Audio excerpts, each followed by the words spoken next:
Mil gracias por acompañarnos en esta reunión que, pues, desde la revista Dinero y con nuestra prima hermana Semana de Educación, venimos compartiendo estos espacios ya desde la mirada empresarial y de pertinencia de la educación en el escenario en donde nos estamos moviendo. Particularmente, mirando un poco lo que ha venido pasando en estas jornadas, lo que hemos encontrado es que hay sin duda alguna un mensaje muy claro de integralidad en la formación de ciudadanos y mirando hacia adelante. Pero desde el punto de vista del sector empresarial y el sector educativo, es muy importante empezar a mirar y a focalizar un poco cada una de esos escenarios y de esos niveles de pertinencia y también de permanencia en la educación para ellos. Yo quisiera arrancar con una pregunta muy general para los panelistas, a quienes les agradezco su participación y su compromiso con este evento, y es ¿en qué momento o cuál es el nivel, en qué momento del nivel de la educación, o cuál es el nivel de la educación donde el país, las empresas, el sector productivo debería estar más atento a poder realizar alguna actividad, en dónde deberían estar moviéndose más los esfuerzos para lograr capitalizar hacia adelante en términos de productividad y competitividad, porque sin duda la educación es un elemento fundamental en este escenario. Primero las damas. María Melo. Aló. Bueno, pues muchas gracias primero por esta invitación y por estar acá, y a Semana por organizar todo esto. Creo que es una pregunta, digamos, difícil porque la educación finalmente debe ocurrir, como decía García Márquez, desde la cuna hasta la tumba. Creo que, digamos, que ahí lo clave es entender que entre más nos demoramos en dar una buena educación, pues más costoso es y más difícil es. Digamos, si uno piensa, por ejemplo, que en los resultados de PISA, Colombia, o sea, los niños de 15 años ya están al menos 3 años por debajo del promedio de la OECD. Pues nada más invertir ya en la educación de esos niños de 15 años empieza por lo menos nivelar esos 3 años, digamos, de diferencia que hay, lo cual hace que cada vez, entre más viejas la persona, pues más costoso va a ser poder darle una buena educación, porque las bases se forman desde muy temprana edad. Entonces, en ese sentido, pues entre más temprano podamos invertir en una buena educación va a ser mejor. Y digamos que pues todas las investigaciones, y pues Heckman, el Nobel, pues digamos lo han demostrado, que la primera infancia es un momento muy importante precisamente por eso, porque desde la gestación se está formando el cerebro y pues hay conexiones neuronales que ya nunca se pueden volver a lograr formar. Entonces, en ese sentido, pues entre más temprano va a ser mejor, va a ser más rentable esa inversión.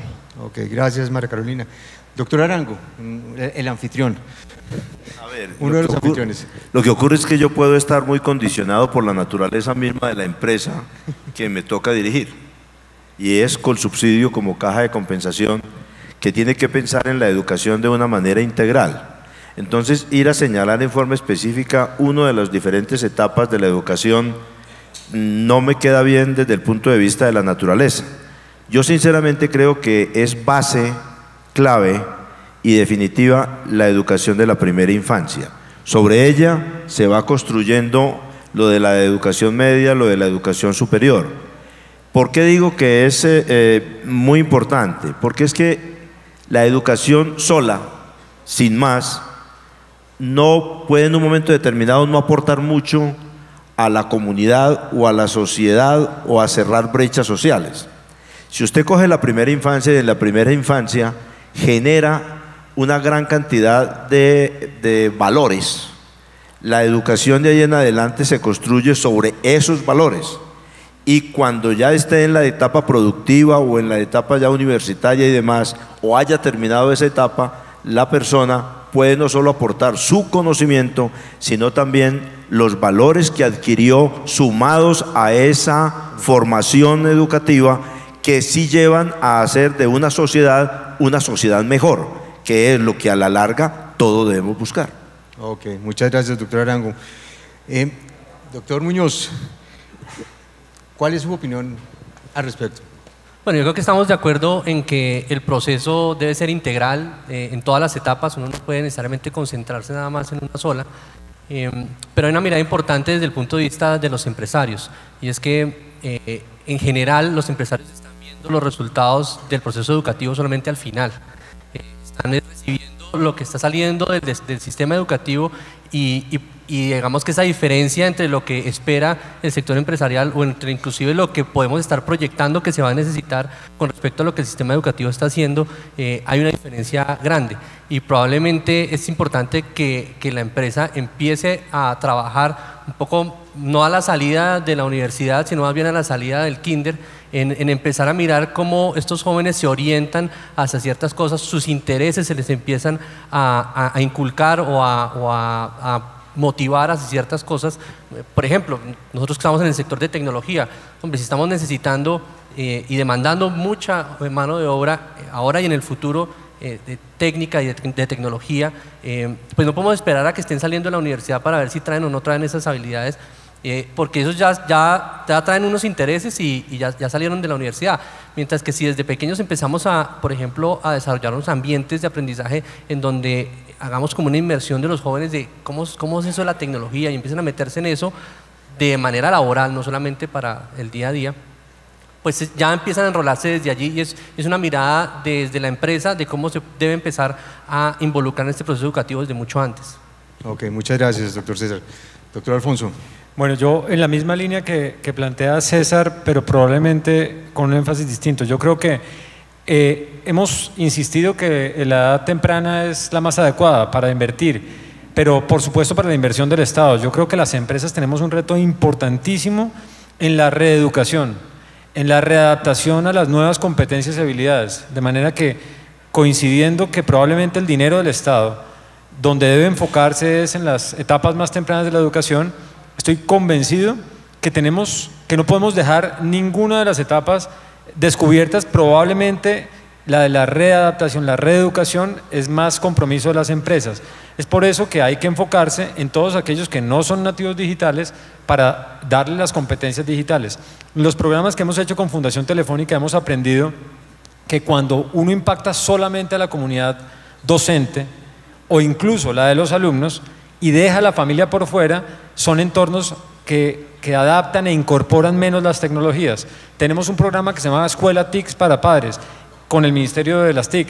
Es muy importante que los papás entiendan para qué es ese dispositivo y cuáles son sus posibilidades, que no le tengan temor, pero hemos aprendido que si no se impacta la comunidad educativa en su totalidad, los resultados son menos buenos. Sin duda la educación y todo el tema de formación de capital humano es un eje fundamental en todo lo que tiene que ver con la competitividad de los países, mucho más en este momento de la era del conocimiento. Sin embargo, reconociendo que ha habido grandes avances en Colombia en materias de calidad y de acceso, sin embargo las brechas todavía son muy amplias. Brechas en acceso, brechas en calidad, brechas en permanencia, brechas en pertinencia. ¿Cuál debería ser el papel del sector privado y de los empresarios en este frente? Hay una discusión que se ha venido manteniendo sobre el tema de la responsabilidad social empresarial, hasta dónde debe llegar o hasta dónde debe llegar como una estrategia propia de las compañías para lograr avanzar en este desarrollo. María Carolina. Gracias. A ver, yo creo que tu pregunta lo lleva a uno a pensar como cuál es ese papel que deben jugar las empresas o el sector empresarial en ayudar a que la educación de un país sea mejor. Creo que lo primero que uno piensa es como en todo el tema de inversión como tal, o sea, de recursos que pueden sumarse a unos recursos que ya tiene el sector público y que en última son recursos de todos los ciudadanos que contribuimos para tener una educación buena para todos. Y claro, eso, digamos, es un tema, es un factor muy importante. Yo creo que no es el factor más importante, y de hecho cuando uno ve los presupuestos de educación, pues lo que invierten, digamos, las empresas como tal en educación nunca va a alcanzar a ser tan significativo como lo que invierte pues el sector público. Sin embargo, lo que hace el sector privado es que ayuda a apalancar, digamos, precisamente espacios donde es difícil que el sector público llegue. Uno, por el lado de brechas, digamos, de brechas, por ejemplo, en lugares donde de pronto es más difícil acceder, de pronto el sector privado puede ayudar a que uno llegue a esos lugares, y sobre todo en temas de innovación. El sector privado digamos, ayuda mucho al sector público a hacer innovación, porque al sector público le cuesta innovar, también porque está pensando en toda la población y digamos que está pensando en desarrollar programas que se puedan hacer masivamente, entonces dedicarle tiempo y recursos, por ejemplo, a hacer pilotajes, a evaluar cautelosamente procesos, es difícil para el sector público. Al sector privado es importante que el sector privado apalanque, por ejemplo, esos procesos de innovación para mejorar políticas públicas. Yo creo que otro punto también donde es decisivo el sector privado, digamos en ese jalonamiento de la educación, tiene que ver con el tema de calidad, o sea, ayudar a mostrar, digamos, mostrar cómo se pueden hacer los procesos más eficientes, cómo se pueden hacer los procesos y la toma de decisiones más basada en evidencia, por ejemplo. En el sector público es difícil a veces tomar decisiones basadas en evidencia y ser un poco más pragmáticos frente a ciertas cosas, porque hay muchos intereses y muchos actores, digamos, involucrados en tomar una decisión, y el sector privado puede ayudar como a que se generen mejores procesos para tomas de decisiones más eficientes, digamos que ayudar a transferir esos conocimientos del sector. Y por último, pues un tema muy importante que tiene que ver con pertinencia. Obviamente, pues el sector privado es muy clave para decirle al sector público pues qué es pertinente en la educación, desde edades muy tempranas, por ejemplo, diciendo hay que desarrollar habilidades pues blandas o socioemocionales, hasta edades más, digamos, más posteriores con temas más vocacionales, etcétera. Gracias. Doctor Arango. A ver, para mí el factor determinante de la inclusión social es la educación. Si parto del principio de que eso es cierto, cualquier inversión que se haga para lograr un mejor desarrollo económico, para lograr un mejor país, para lograr una mejor sociedad, para cerrar brechas que hagan de nuestro país un país mejor, la inversión en materia educativa es definitiva, como inversión, como factor determinante. Pero también tengo un punto que creo que es pertinente. Yo sinceramente creo que a veces la academia va por un lado y la empresa va por el otro. Y hemos divorciado un poco el factor de la academia con las necesidades empresariales. Y se hacen inversiones por el lado de la empresa, porque uno muchas veces recibe muchachos que ya han terminado en la universidad y tiene que hacerles de nuevo una reeducación. Entonces estaríamos haciendo una doble inversión. Si por una relación o una asociación de academia y empresa pudiéramos unir los pensum con miras un poco a lo que es el desarrollo de la empresa misma, las necesidades de la empresa, las innovaciones que vienen en tecnología y que se están dando, no es que vengan, es que se están dando y cambian diario, pudiéramos tener una inversión mucho más eficiente que la que en este momento estamos haciendo, porque el esfuerzo se está dando doble cuando podría evitarse en un momento determinado hacerla en forma tan aislada. Correcto, gracias, doctor Arango. Doctor Muñoz. Bueno, yo creo que nosotros como empresa coreana en Samsung estamos convencidos que la educación y la innovación son base para el desarrollo de un país asociado a la tecnología. Y hay una experiencia a partir de lo que vivió en una etapa de posconflicto Corea, que yo creo que hay lecciones importantes para nosotros, no sobre cómo hacerlo, pero que sí es posible hacer y cerrar esas brechas. Antes de la guerra de Corea, ellos tenían cerca del 78% de analfabetismo. El país salió de la guerra de Corea con 1/3 del PIB de lo que en ese momento tenía Colombia. Entonces era un país que llamaban el país imposible, y se concentraron en el tema de educación y empezaron a cerrar las brechas poco a poco. Se concentraron primero en el tema de alfabetizar a la gente, naturalmente. La primera década fue dedicada a eso. En los 60 ya tenían 0% de analfabetismo. Y después empezaron a trabajar con el sector privado, uno, en formar ciudadanos, que es un tema del que se ha hablado en este foro muchas veces y creo que es un tema clave, cerrar también esa brecha en valores de lo que mencionaba ahora el doctor Luis Carlos, porque tenemos una brecha grande, y dos, involucrar a la empresa y al sector privado dentro de ese desarrollo de las habilidades y las capacidades de la gente. Entonces se hicieron muchos incentivos para empezar a cerrar esas brechas de lo que se necesitaba hacia futuro. Entonces, por eso empezaron a hacer programas en ciencia, en tecnología, en formación de ingenieros, etcétera, motivando de alguna manera, no solamente con política pública, sino con la participación del sector privado, ese cierre de esas brechas. Ok, gracias. Doctor Alfonso. Pues yo creo que agregando sobre lo que acaban de plantear, me concentraría en la pertinencia. Probablemente el aporte más importante del sector privado es la pertinencia, y la pertinencia basada de nuevo en cómo dividirnos un poco los esfuerzos. Definitivamente esas competencias blandas de las que se hablaban son necesarias a lo largo de la vida y son hoy fundamentales: la capacidad de trabajar en equipo, la orientación a resultados, digamos, el esfuerzo por conseguirlos. Todas esas habilidades blandas vienen asociadas con una educación que desde luego tiene que impartirse desde las etapas más tempranas, pero luego la educación pertinente para incrustarse en la economía, en la vida laboral, pues tiene que ver con lo que se requiere desde la perspectiva del sector privado, y ahí el sector privado tiene que poner de su parte para realmente entregar esa información y no esperar que nos llegue el talento listo y a la medida. De alguna manera hay que hacer un esfuerzo, como decía César en la pregunta anterior, hay que ir más atrás en la cadena, hay que encontrar ese talento, hay que dotarlo de competencias mucho más funcionales, y probablemente, con esto termino, creo que los formatos educativos o la promesa de educación que existía antes de usted sale del colegio, estudia una carrera de 5 años, hace su tesis un sexto año, tiene garantizada su vida, eso ya no es así. Los formatos tendrán que ser más cortos, pero adicionalmente creo que el aprendizaje será continuo. Es decir, el ciudadano no debería parar de estudiar.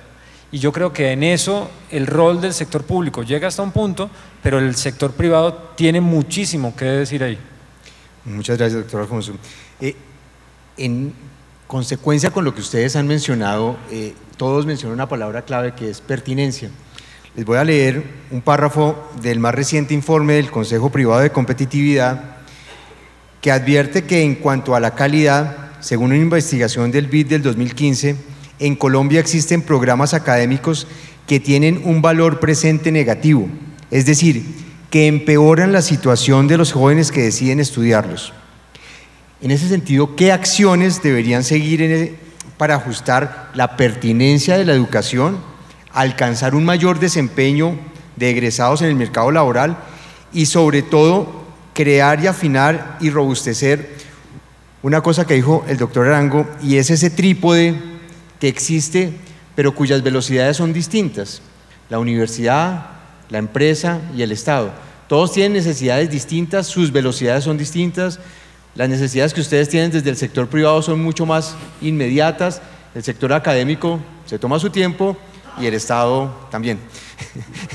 Entonces, en ese sentido sí sería interesante mirar cómo se puede articular eso para que no terminemos con unos programas que, como dice el informe del Consejo Privado, no van a generarle valor al país y por el contrario es posible que le resten competitividad.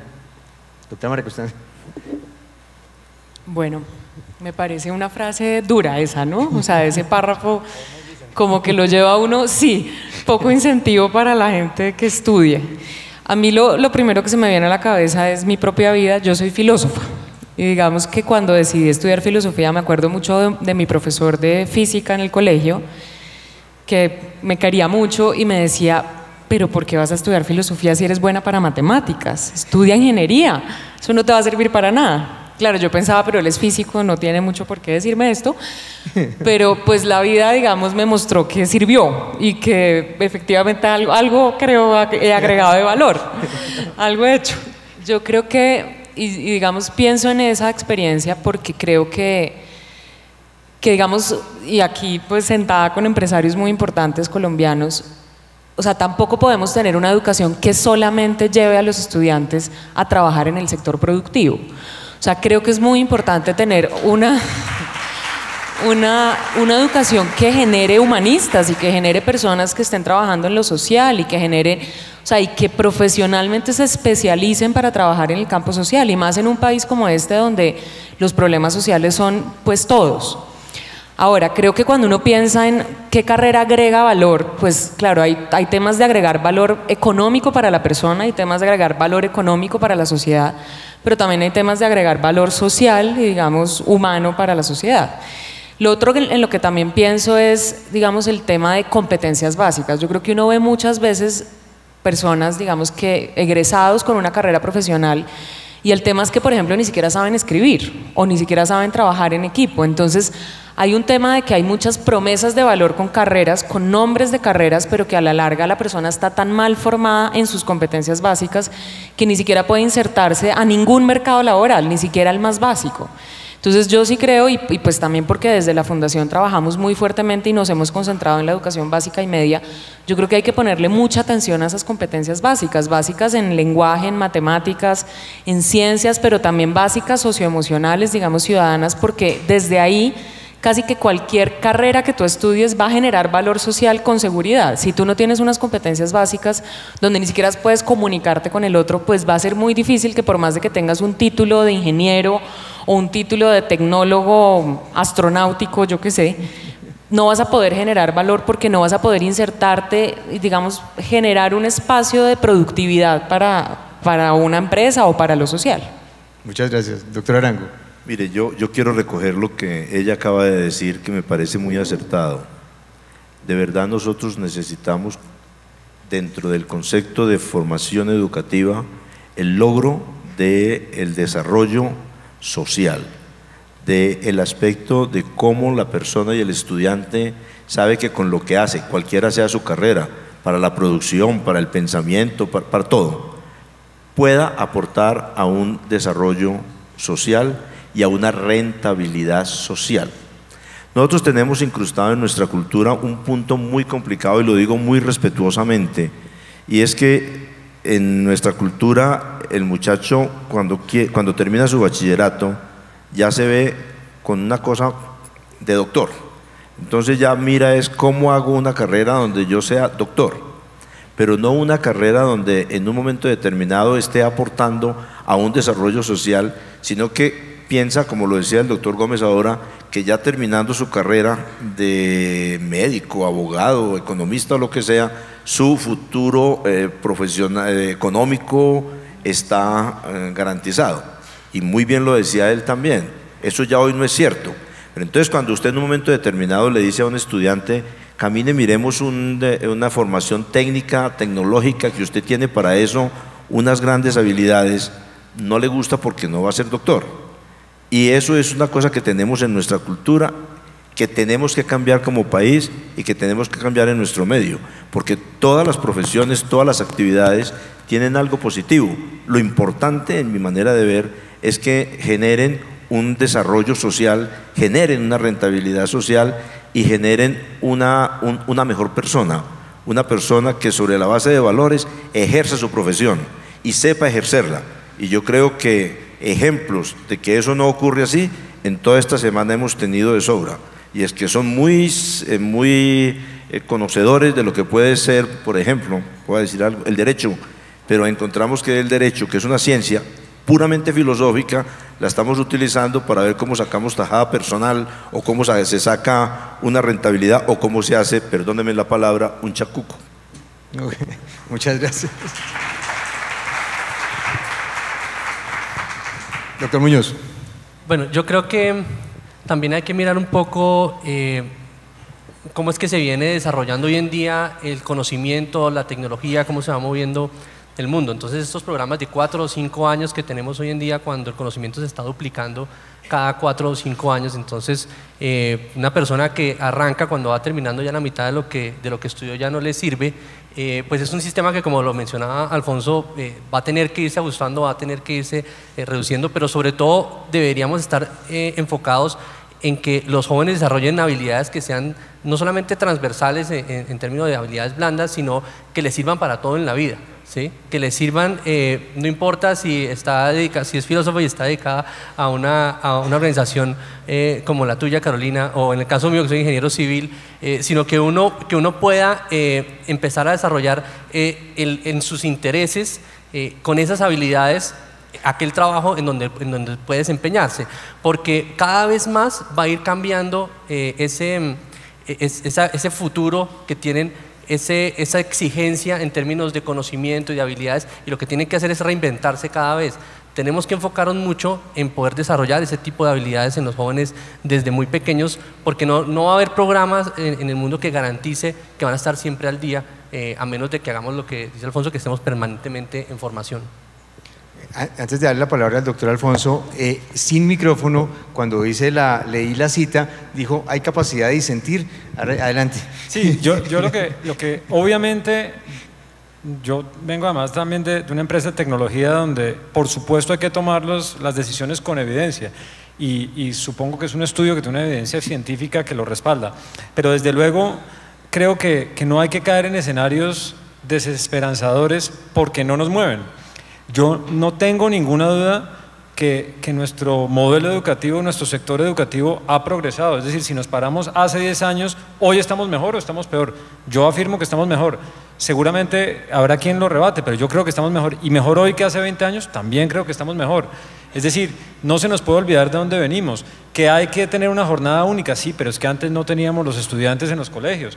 Entonces, me cuesta mucho trabajo creer que un muchacho está mejor por fuera de un aula de clase que adentro del aula de clase. Me cuesta muchísimo trabajo, entre otras por lo que decían, porque creo que al final del día un niño en un aula de clase desarrolla esa capacidad que le va a servir toda la vida y es la capacidad de interactuar, de jugar, de soñar.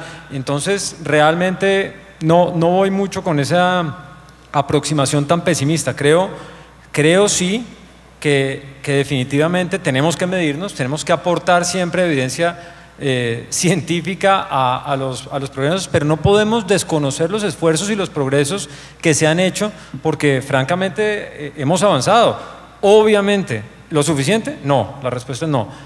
Hemos avanzado rápido, pero ¿estamos en un nivel siquiera aceptable? Probablemente no, pero hay cosas que hemos logrado que están mejor que antes. Ok, muchas gracias. De la pregunta, como hubo mucho enfoque en la cita del informe, quedó por fuera todo el tema de universidad, empresa, Estado, que me parece muy importante recoger para mirar la posibilidad de articular esos tres jugadores muy importantes dentro del escenario de la educación y mirar hacia adelante qué podemos hacer. Doctora María Constanza, por favor. Pues hoy tuvimos una persona hablando del sistema alemán. Parte de mi educación fue en Alemania y yo creo que hay una cosa que a mí como que me marcó mucho y fue entender como que en Alemania es natural que la gente no necesariamente quiera ir a la universidad, y digamos que es muy claro que las universidades se dedican a unas cosas que no se dedican los institutos técnicos, y está bien, como que socialmente se ve bien que uno diga yo lo que quiero ser es un ingeniero y entonces voy a ir a una universidad técnica que me va a enseñar, digamos, a construir, yo qué sé, aviones y voy a engancharme en esa línea, digamos, industrial. Yo creo que en Colombia hemos tenido como un tema muy aspiracional de universidad. Digamos que digo esto un poco porque creo que en esa alianza universidad, digamos, Estado, sociedad, pues es muy importante tener a las universidades como institutos, digamos, como organizaciones que están investigando, que están generando proyectos, pero también tener a todo el campo de educación superior técnica y tecnológico que está más cerca en últimas de la productividad misma.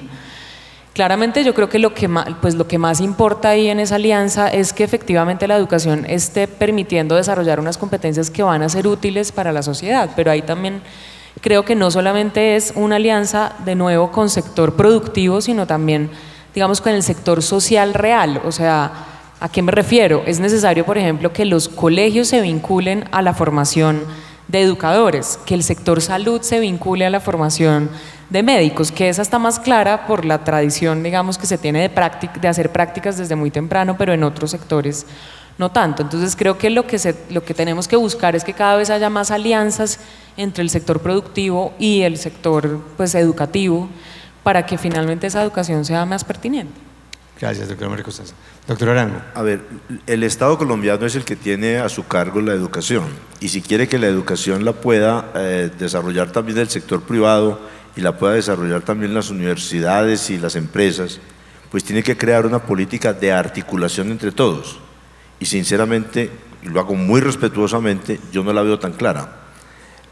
¿Por qué? Porque cuando usted pretende hacer algo, usted tiene que aferrar a una determinada norma y no puede cambiar ningún esquema, y tenemos unas normas demasiado rígidas en cómo debe ser el pensum, cómo debe ser, cuántas horas, a qué horas, de qué horas a qué horas debe enseñar, y mi obligación como Estado entonces es que me haga esto. Pero ¿qué necesita el sector privado? ¿Qué necesita la sociedad? ¿Qué necesita la comunidad? No lo pega como a esa política.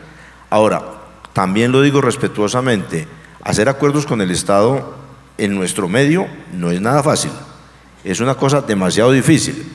Ahora conversábamos antes de esto de la dificultad que tiene el empleado público de poder hacer algo por la cantidad de trámites y por la cantidad de dificultades. Si a eso le agrega un convenio con el sector privado, la situación se le vuelve aún más difícil. Entonces nosotros tenemos mucha rigidez, tenemos unas normas muy inflexibles, y cualquier cosa que haga el funcionario público y que se le llegue a salir un poquitico de ahí, de esa rigidez de norma, se mete en un lío. Y al privado también le pasa lo mismo. Es que eso quedó mal hecho porque no se ajustó en un momento determinado a la totalidad de los requisitos que hay aquí, así el resultado sea bueno. Supóngase que el resultado sea excelente, pero faltó alguno de esos requisitos, usted tiene que ir a dar hijuemil aclaraciones que a nada a la larga, desde el punto de vista eficiencia y productividad, contribuyen.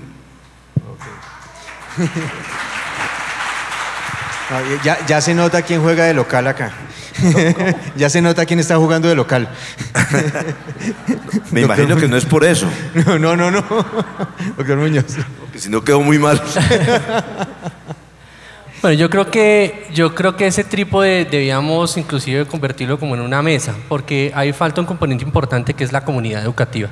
O sea, no solamente desde el lado del Estado, la formación pública, sino la comunidad educativa cuando se amplía a padres de familia, cuando se amplía a la comunidad.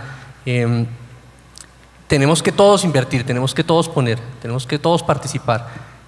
Nosotros tenemos dentro de nuestros programas de educación, tenemos un programa que se llama Smart School, que son ambientes digitales en donde cambiamos la manera en que se hace tradicionalmente el proceso de aprendizaje, y estamos trabajando con un colegio en Tauramena, el Colegio Siglo XXI, probablemente algunos aquí lo conocen, porque es un colegio que hasta hace unos años era el peor colegio del Casanare, el peor colegio del Casanare en pruebas tal.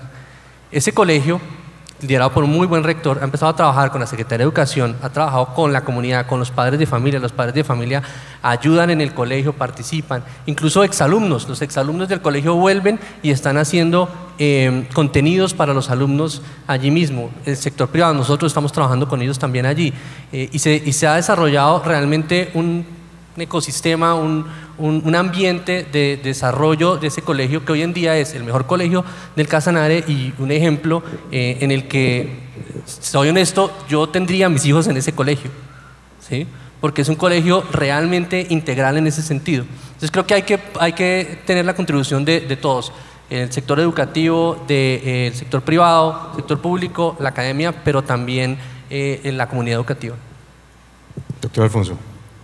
Bueno, yo creo que de nuevo hay que entender que los formatos curriculares que conocemos hay que repensarlos. Es decir, pensar que para que uno tenga una oportunidad laboral tiene que estudiar 5 años o 3 años, eso cambió. Creo que el modelo alemán es un ejemplo maravilloso. Creo que además el SENA en Colombia nos está demostrando cómo es absolutamente pertinente, rentable para las empresas. Por supuesto, el Estado también ve los beneficios, y es en módulos muchísimo más cortos que realmente impactan de manera más positiva a la sociedad. Entonces creo que hay que repensar que esa historia que estudiábamos y luego trabajábamos no es así. Vamos a estudiar permanentemente, vamos a formarnos permanentemente, y evidentemente hay que interactuar las 3 partes, y hay un trabajo de coordinación que es necesario, pero que no puede pensarse que el periodo de estudiar termina y luego empieza el periodo de trabajar. Yo creo que ese es el gran error, y si no entendemos eso, vamos a tener generaciones enteras que están en muy poco tiempo con la tecnología como está cambiando, va a quedar completamente obsoleta. Entonces no tiene sentido pensar que uno terminó de formarse. Eso es un proceso continuo, pero en ciclos definitivamente más cortos. Y la segunda afirmación que hago es aprovechando las tecnologías digitales. También lo presencial se puede combinar con lo virtual. Nosotros tenemos una plataforma que se llama ScholarTIC, que participan más de 420.000 docentes en toda la región, en toda Latinoamérica, y la verdad es que estamos encontrando cómo lo que hace una clase en Tauramena lo puede hacer una clase en Perú o en Guatemala. Es decir, hay mucho trabajo de colaboración que tiene que incorporarse en este modelo. O sea, no hay que inventarse absolutamente todo, hay mucho en el mundo digital que podemos aprovechar. Vamos a llegar ya a la parte final del panel con dos preguntas de coyuntura, en donde les pido que sean muy breves en su respuesta. La primera está relacionada con el proceso de paz, que sin duda trae numerosos retos para regiones que antes no se incorporaban en el mapa del desarrollo del país. ¿Cuál debe ser la estrategia para vincularlas y permitirles un mayor acceso en términos educativos para las diferentes etapas, pero sobre todo mirando hacia adelante apuestas productivas en regiones y por supuesto cuál debería ser el papel que van a cumplir las empresas en este escenario? Doctora María Constanza. María Carolina, pues yo la bautizo siempre. Le cambié el nombre. El María se María sí va a tocar. Yo creo que es una pregunta clave y que el país tiene ahí un reto enorme. O sea, en últimas tiene mucho que ver con la educación rural de este país, que ha sido pues el gran olvidado. Igual creo que pues hay apuestas muy importantes. Ayer teníamos a Vicky Colbert acá, que pues es una persona que nos ha enseñado a todos, no solamente en Colombia sino en el mundo, sobre educación rural. Pero digamos que la brecha sigue siendo enorme y en últimas, en estos lugares donde el conflicto pues ha sido más complejo, pues la brecha es aún más. O sea, ayer veíamos una cifra de, si bien digamos en promedio de la educación o de los años de escolaridad en el sector urbano es más o menos 9 años, en el sector rural es como 5, y en estos lugares llega incluso a ser menos. Entonces pues ahí el tema, digamos que la brecha es enorme y el tema es que tenemos que invertir claramente en estos lugares. Y ahí creo que digamos que la empresa y el sector privado tiene que sumar recursos y, de nuevo, como decía antes, no solamente recursos financieros, sino recursos, digamos, para poder crear nuevas alternativas, porque las alternativas que tenemos no están funcionando. O sea, necesitamos más infraestructura, por ejemplo, pero sabemos que solamente crear grandes colegios pues no va a solucionar el problema, porque tenemos muy poquitos niños muy dispersos en las zonas rurales. Entonces necesitamos lograr de alguna manera hacer que el colegio se acerque más a ellos, y eso pues todavía no lo hemos inventado del todo. Creo que un poco combinándolo con tu segunda pregunta de, bueno, necesitamos que llegue eso, que tú me muestras ahí, a todos esos rincones donde pues todavía no está llegando ni siquiera esa conectividad. Creo que, digamos, conectándolo un poco también con eso que dices de no solamente es que estudien, digamos, en los primeros grados, sino que efectivamente se queden en el campo, que creo que ese es el otro tema complejo, porque desafortunadamente muchas veces la educación que le llega al campo, para muchos niños significa que salgan del campo, y uno no quiere que se vayan. Y ahí creo que de nuevo el tema de pertinencia es clave. Necesitamos que las personas en lo rural vean que vale la pena quedarse ahí, que efectivamente hay oportunidades de vida y oportunidades no solamente laborales, sino también de instituciones sociales, porque yo no me quedo viviendo en un lugar donde ni siquiera hay un puesto de salud, no me quedo en un lugar donde ni siquiera hay una vía donde pueda salir, digamos, a buscar o a comercializar mis productos. Entonces implica pues ahí sí un tema integral de llevar educación, llevar, digamos, temas productivos y hacer que efectivamente la vida sea viable en esos lugares que hoy en día no lo es. Gracias. Doctor Arango. A ver, yo estoy con María, es una pregunta clave, y además de clave, yo digo que muy difícil de responder, porque es que una cosa puede ser lo que esté pensando el Estado hacer, lo que puede estar pensando el empresariado en hacer, y otra es que también los que han tenido el dominio de esas zonas lo quieran aceptar. No es tan fácil, uno lo ve en teoría y dice, no, sí, esto va a pegar. Yo creo que hay que hacer primero una labor como de convencimiento de las bondades que tiene la participación en la educación, la formación y lo que generaría como desarrollo social ese poder participar en la educación, pero haciéndolo de común acuerdo. Como me dijo que era cortico, dejo hasta ahí. Muchas gracias. Doctor Muñoz. Sí, porque ya me están haciendo caras allí. Sí. Pero caras lindas. No, por supuesto, por eso me estoy demorando más. Bueno, yo creo que definitivamente la tecnología sí puede ayudar mucho a cerrar esas brechas. Por un lado, a motivar mucho. La tecnología atrae mucho a los jóvenes hoy en día y cada vez ve uno como ellos la adoptan sin necesidad de ningún tipo de instrucción. Para nosotros ha sido muy importante ver cómo tenemos un colegio en Valledupar, en donde confluyen familias de ex paramilitares, ex guerrilla, desplazados, etcétera, y donde comúnmente se vive el ambiente de violencia, un ambiente muy fuerte. Los mismos jóvenes nos han dicho que a partir del trabajo que han empezado a hacer de trabajo de valores, trabajo de construcción de comunidad, de construcción de ciudadanía, hecho por ellos mismos, en donde ellos mismos proponen qué tipo de temas trabajar, etcétera, y hecho con aplicaciones, con contenidos digitales, con la tecnología, han empezado a ver unos cambios en su realidad. Y ellos, a partir de ahí, han empezado a repensarse cómo quieren ellos que sea su zona, cómo quieren ellos que sea, o sea, dar ese paso atrás de lo que pasó con sus papás, de lo que pasó con sus abuelos, etcétera, y decir, listo, borrón y cuenta nueva, pensémonos nosotros mismos qué queremos hacer aquí en nuestra zona, y eso ha empezado incluso a permear a la misma comunidad. Entonces es darles a ellos la oportunidad de repensarse hacia adelante. Muchas gracias, doctor Alfonso. Bueno, yo creo que por supuesto tecnología es una solución. Definitivamente creo que las tecnologías de la información y las comunicaciones son una oportunidad única para llegar a esos rincones, pero también creo que hay un elemento de coordinación. Así como encontramos veredas y municipios donde no va absolutamente nadie, hay municipios que están, si se quiere, sobreintervenidos. Entonces yo creo que hay un trabajo de coordinación entre lo público y lo privado y la academia misma, donde tenemos que establecer qué es lo mínimo que debería llegar a uno de esos rincones y donde verdaderamente creo que estamos sobreinterviniendo. Yo creo que las fundaciones que trabajamos en los territorios encontramos que hay ciertos sitios que hemos intervenido, muchos prácticamente en lo mismo y otros que no hay ninguno. Ok, muchas gracias. 2 minutos finales. Solo 2 minutos con la venia de Andrea. Es que es una pregunta para ambientar la última parte de este día. Tienen 30 segundos para contestar, no más. Si a ustedes los llamaran hoy de alguna de las 30 campañas presidenciales que hay para hacer una recomendación en materia educativa, ¿cuál sería? María. Bueno, yo primero me alegraría que alguno me llame para eso. Ya, 30 segundos. No, yo creo que lo primero es póngale foco a educación, o sea, realmente ponga eso en su bandera política. Yo creo que necesitamos que los candidatos todos digan que la educación va a ser su bandera política y que tengamos que debatir el tema, digamos, entre todos.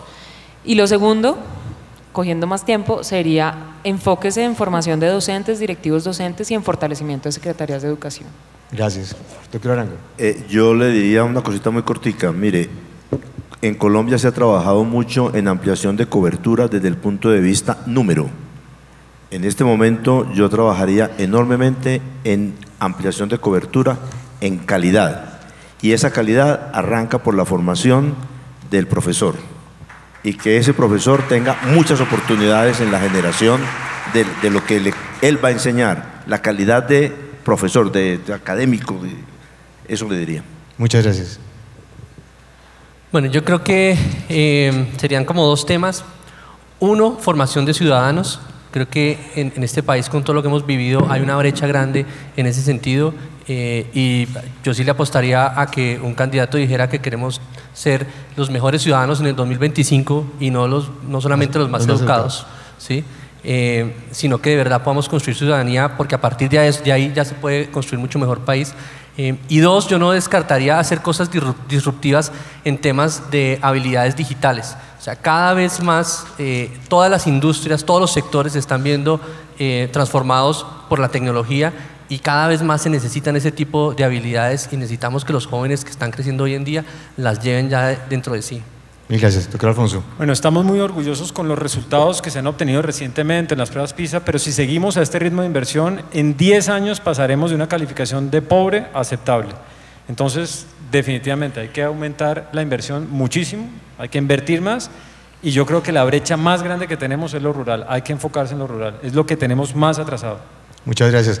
Muchas gracias a los panelistas, muy amables por sus opiniones, a ustedes por atendernos y feliz tarde. Carlos Enrique, muchísimas gracias por la conducción de este panel. A nuestros panelistas igual, mil gracias. Queremos hacer a esta hora de la tarde un agradecimiento muy, pero muy especial a la Corporación de Educación Tecnológica Colsubsidio, Airbus Group, y a la Caja de Subsidio Familiar Colsubsidio.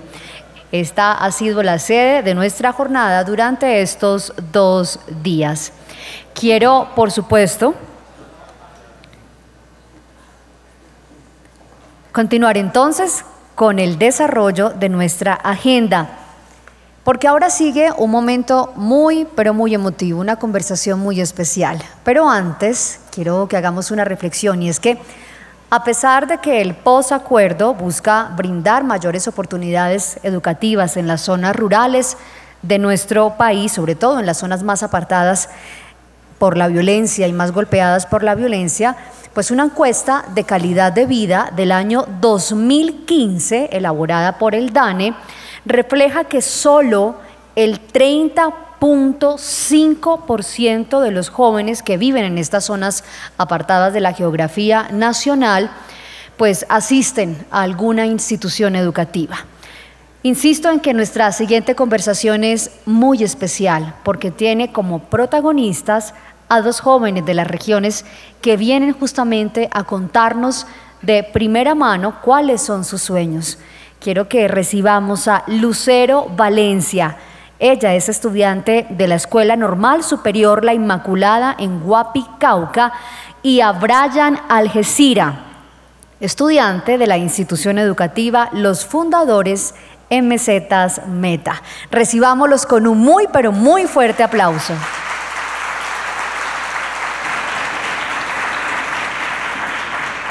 Y llamo, por supuesto, también a Marta Ruiz. Ella es la consejera editorial de la revista Semana, quien va a conversar con ellos.